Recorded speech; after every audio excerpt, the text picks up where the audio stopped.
This is Anarchast.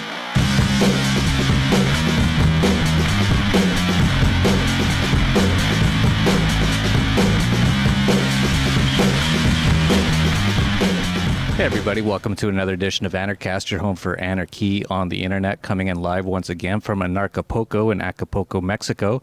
I have a person here named Juan Galt. He's come all the way down from Toronto, spent some time in Mexico City. He's now living in Anarchapulco. He's helping to actually develop the Supernet, which is sort of Internet 2.0. Incredibly fascinating stuff. We're going to talk a lot about that because there's so many investment implications and so many implications just for everything to do with privacy and security in this world today, with so many rabid governments, especially the U.S. government, running around trying to get all of our information and get all of our assets. So it's going to be a very interesting discussion. But of course, the first question I have to ask Juan is, how did you become an anarchist? All right. Thank you, Jeff. I became, I was actually in high school when I first heard about libertarianism and anarchism. And I was supposed to research Somalia. It was last grade of high school politics class. And so I Googled Somalia, and I came up with a video that Stefan Molyneux did on Somalia. And within about 5 minutes, I was an anarchist. I was like, yeah, government is terrible. This is force. It's bad. And that's basically how I got in. And it's been 7 years since then. And Wow. Hardcore anarchist, yeah. That's great. So Stefan Moleneux, another past Anarchast guest, in 5 minutes converted one. He probably already was one, but he wasn't aware of it. And it's funny that Somalia was the first place that brought you to anarchy, because that's what we keep getting told as anarchists is, if you like it so much, go to Somalia. But let's get right in. Actually, before we get into the Supernet stuff, which is incredibly fascinating, and you guys got to stick around for this. Tell us a little bit about how you ended up coming down here to Acapulco. Sure. So before this winter started, I was in Toronto, and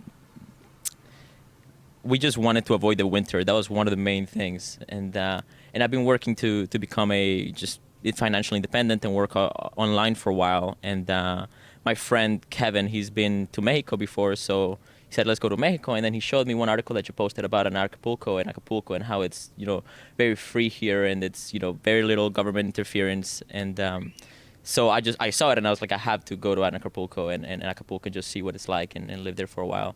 And how do you like it so far? It's good. It's really good. I mean, you can get anything you want here, and I don't know, everything is very cheap.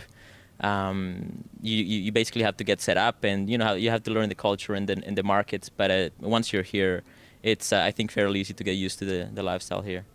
That's great. And so let's get into the Supernet and all the things you're doing. I know you're trying to explain it to me the other day. I feel like so old now. I used to be a computer nerd back in the 80s. I used to program in BASIC language on Apple II Pluses and things like that. But a lot's changed since then, and that's for sure. And there's so much going on with Internet 2.0 related things. Why don't you just briefly, to start with, tell us a little bit about what you've been working on and why you think it's so important? Yeah. So, I mean, financial privacy and security and efficiency is a big concern today. United States is starting to put capital controls, and it's very hard to move money outside of the United States and even around the world through banks. There's obviously a lot of fees. A lot of people know about this stuff, and Bitcoin is really starting to revolutionize this industry. However, a lot of the Bitcoin 2.0 technology that people have idealized and dreamed about for a while hasn't really come to be yet. And the Supernet, from everything that I know, being in this space, in the middle of it, is the most advanced technology that is out there that's actually putting out products and solutions. My first question is, I know of Ethereum, Suzanne Tarkowski Tempelhoff, a past Anarchast guest, is doing BitNation, which is sort of governance 2.0. There's a lot of things going on out there. I'm having a hard time understanding why some are better, why some are worse, or why is it that you like the Supernet so much? Well, the Supernet is particularly interesting and innovative in that instead of trying to create a one platform solution for all the 2.0 technologies like anonymity and smart contracts and using name DNS systems like Namecoin and stuff like that. Instead of trying to build one solution for all, they're actually connecting all the technologies that are being built separately and putting them all together in one platform. So you can go to download one application and be able to move your value and access all these tools in one place. It's kind of like the multi-cryptocurrency wallet that a lot of people have wished for but hasn't come out yet. So am I right in presuming that when you say Internet 2.0 sort of things, are you talking about decentralization? Is that what 2.0 means, or does it mean more than that? I think decentralization is the essence of any Bitcoin 2.0 or Internet 2.0 technology. I mean, the DNS system today is very centralized. DNS servers are, ICANN is controlled by the U.S. government, I believe, and they chase down, controversial or illegal services and online services by taking them out of the DNS system and blocking them. You can't really do that with 2.0 technologies that are being developed right now, like MaidSafe and other projects like that. And the Supernet does sort of enter that market as well. Yeah, MaidSafe's very interesting to me. So what's the difference between MaidSafe and Supernet? I don't know very much about MaidSafe, but I know that they are working on decentralized storage of information and a decentralized DNS system for finding the websites. The Supernet, there's one project in the Supernet called Opal, and they're bridging the gap between MaidSafe and Supernet, and they're going to be using their software as well as building on top of it, so you can access it from the Supernet as well. So this is the exciting thing about it. You don't have to download 20 applications; you can just download one. Very interesting. Now, this sort of thing isn't really fully out there yet, right? Like people can't just go and start using it right now, or can they? It depends on what you're talking about. As far as decentralized internet, I don't believe that it is ready yet. I think MaidSafe has a beta software that you can try out, but you have to get in there and ask for basically approval to try their software. So the Internet 2.0 is not ready yet as far as hosting websites on a decentralized platform, but there's a lot of other technologies that are already available, and I can get into those as well. So one of them is decentralized exchanges between cryptocurrencies. The Supernet right now allows decentralized exchange between about 5 cryptocurrencies. One of them is Dogecoin, Bitcoin, Viacoin, and Blackcoin. There's about 3 more or 2 more, and more are being developed right now to come out. So you don't have to trust a centralized exchange right now to move your Bitcoin to Dogecoin to Darkcoin to Nextcoin. You can just go in one place, and they use something called the multi-gateway, which I suggest looking into, which decentralizes the storage of currencies and the exchange. Yeah, and of course, one of the most important things in today's world is anonymity, because as we're finding out, so many of the initial Bitcoin people, Charlie Shrem is now in jail for 2 years for nothing, absolutely nothing. Ross Ulbricht, dead Pirate Roberts, he's going to be in court, I believe, next month, facing ridiculous, absolutely heinous charges where there's no victim once again. And this goes to show, and that was supposed to be on tour, which somehow he got found out. So we need to get this more and more anonymized, so that the U.S. government can go around and put everyone in cages, which seems to be their basic plan. So tell us a little bit more about why that's important, why Supernet and things like that will help. Yeah. So one of the lead developer of the Supernet right now, and the pioneer, is his name is James Lee or JL777, and he has a quote. Which is that he, to paraphrase, is he wants to make it impractical for anybody to do mass de-anonymization of transactions on the Bitcoin blockchain and correlating them to IP and timing and a variety of the attacks that you can launch as far as de-anonymizing finance with Bitcoin. And so this is one area where he has put a lot of work into. And the software is called BitcoinDark, and it's all transactions that go through the Supernet will be going through the BitcoinDark network. This is currently under development, but it is usable. It has been tested. It does work. They're just debugging the software and working on implementing it.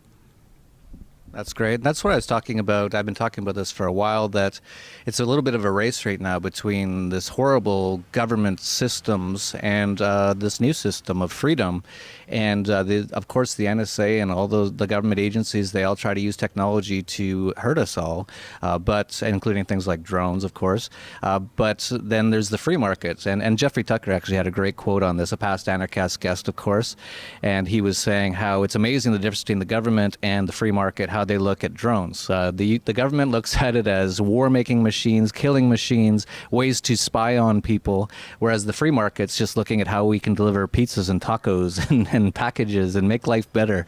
And so that's why I think all this stuff's so important. And another thing I said in the past too was that there's a lot of hope out there, because there's a lot of young guys that you don't even know who they are that are working on this stuff, and they're passionate about it, like Juan, and they're all out there all around the world doing this stuff, and they're not asking for permission and they're just doing it. And so we need to show them a lot of our support. You were telling me a little bit earlier about how there's a lot of investment related applications in this new style. Yeah, so there's currently around $18 million roughly invested in the Supernet side of things. And that's not even counting Nextcoin's market cap, which is one of, if not the most advanced cryptocurrency that there is. They've put out basically all the features that Bitcoin, idealists have tried to come out. And there's more that haven't come out yet, but they're really very innovative. So it's around $18 million. And what the Supernet does is there's the software application side of things, but on the other side is an investment stock market platform where you can invest in projects at a crowdfunding level and own stake of companies. And if any revenues from this particular company come in, they get distributed to shareholders depending on the proportion of assets that you hold. There's many companies in this space right now, and the Supernet, what they do is the community basically audits the development teams to make sure they're reliable and their software is actually innovative. And then if they believe so, they give them access. So you can expect a higher level of quality from Supernet-related cryptocurrencies and software teams than you would if you try to find them yourself. There's definitely a lot of scam coins and a lot of projects that are mostly marketing, but the Supernet's has a very sort of conscious effort to make sure that the members are high quality. What would you say to people out there who, first of all, maybe a younger person who wants to get into this and wants to become a programmer or help with this, where would you tell them to first go to look? And as well, for people who are just curious or interested in this sort of information, where's some good sources for them to get just some other information on this? Yeah. So we'll put some links below the video and to places where you can find information. As far as the Supernet goes, supernet.org. That's supernet.org. It's one of the best websites for information about this 2.0 technology. There's a Wikipedia on it, which I'm the lead developer or lead contributor to, and we're putting a lot of content up there for people to get educated on all the stuff that's happening there. I would say that's the place to go. You can join the Slack channels, which is sort of like an IRC management system, and a lot of communications happens there. And but in general, anything related with Bitcoin, there's a lot of opportunities and money going around. That anybody that's interested in working on something very revolutionary and disruptive and useful to people, I think they can join and find something to do.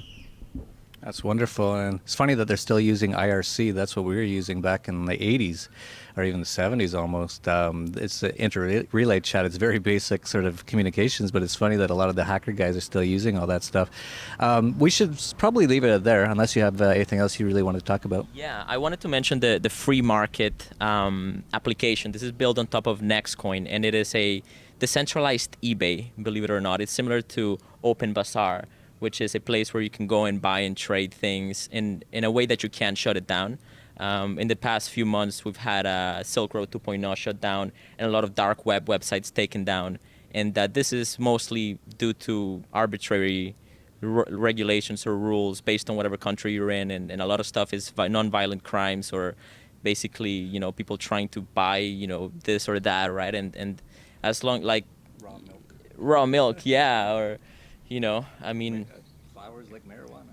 Yeah, exactly. Flowers like marijuana, and the free market application allows people to trade this, and it's a very cheap. You'll be able to use cryptocurrencies, and there's a gateway that's been built with credit cards, so you can move fiat into cryptocurrencies and spend it at this marketplace. It's very cheap to host a trade on the free market, and it'll work with anything. If you don't want to see any particular type of trades or markets in the free market, you can filter those within your client. So there's no reputation system, there's no barrier to entry. You can post and sell whatever you want, and as long as you can ship the product, you can essentially sell it.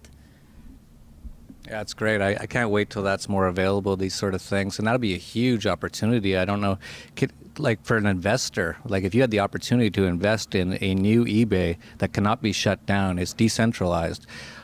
That could be huge. eBay's worth billions of dollars, and so many people are getting frustrated with the systems, things like PayPal, which was supposedly started by a libertarian, Peter Thiel, but they're always closing down people's accounts for no reason. They always want more identification, more information. What are you doing? What are you buying? I tried to buy I was trying to go to Cayman Islands, and I didn't want to go through Miami because it's too communist, so I was trying to go through Havana, Cuba, and so I sent my assistant a message. I said, can you just pay for this ticket? You can't buy tickets to Havana, Cuba on Expedia because of the former U.S. blockade, which they're now starting to release. So he put in, so we bought it through PayPal, a ticket. And in the notes, he said, this is for the flight to Havana. And PayPal called us, said, you can't buy a flight to Havana. And I was like, why? And they're like, well, there's an American. Why? I said, I'm not American. And they said, oh, okay. But still, it's ridiculous. All these things are ridiculous. You know, they're just stopping us at every.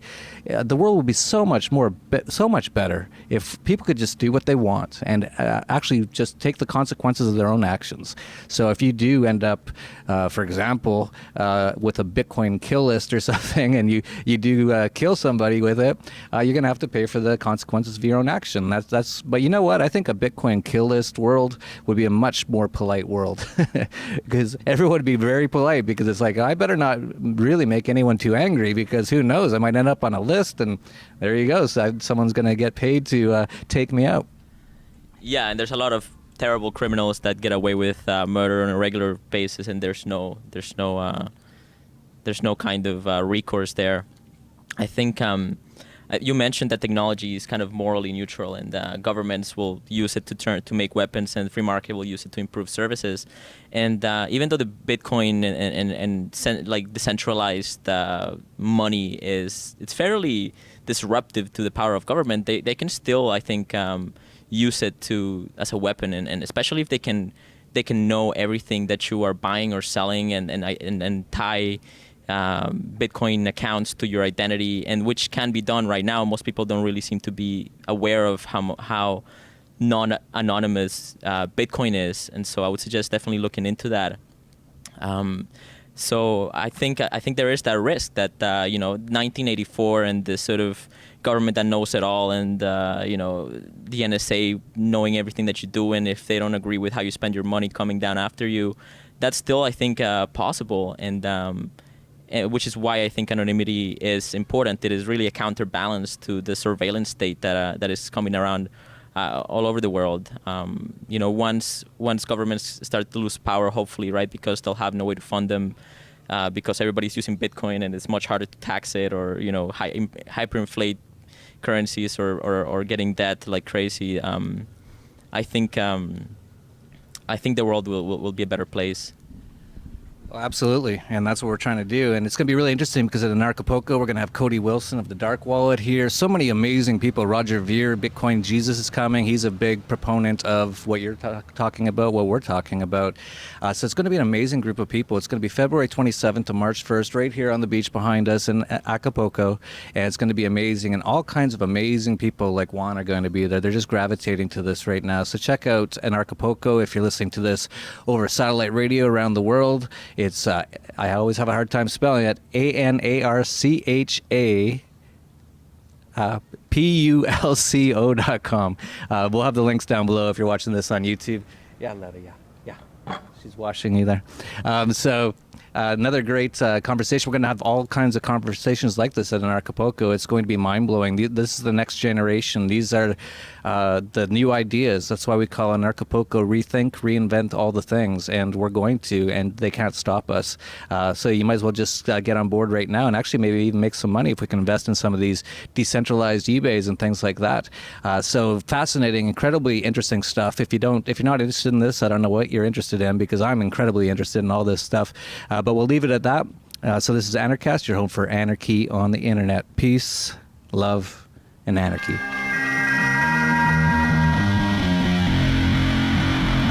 This is Anarchast.